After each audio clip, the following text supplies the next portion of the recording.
привыкай.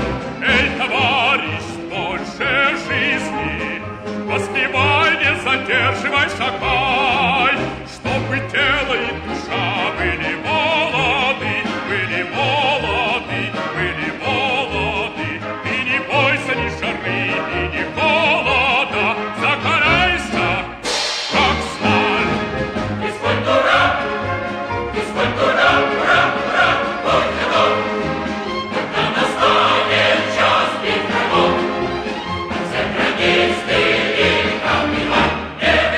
Целью проведения этой акции было это оздоровление нашей нации, в первую очередь, и показать всему миру, что мы единая, объединенная сильным духом страна. Хотелось бы всем кирчанам пожелать, искренне пожелать здоровья, счастья и успехов в наступающем Новом году.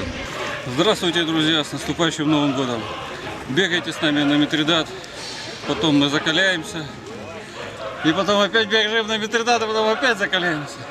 Закаляйтесь, это полезно, избавитесь от аптек, получите много приятных впечатлений, много друзей и вкусного чая. Ощущение бодрости сразу,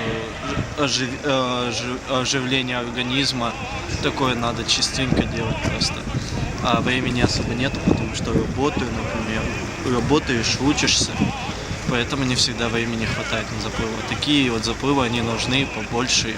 Я с сыновьями сегодня присутствовал на празднике Клуба Славы, и мы хотели вместе, чтобы наш город представили в лучшем виде на всю страну.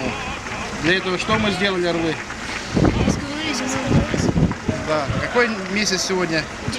Декабрь. Я занимаюсь закаливанием уже второй год. Вот, первый раз я окунулась на крещение в прошлом году. Вот, и сейчас это был второй раз, когда я зашла в воду, когда было холодно. Вот, и когда выходила, поняла то, что все это я проделала не зря, потому что когда ты уходишь, от тебя идет прибавка сил, вот, и ощущаешь свободу.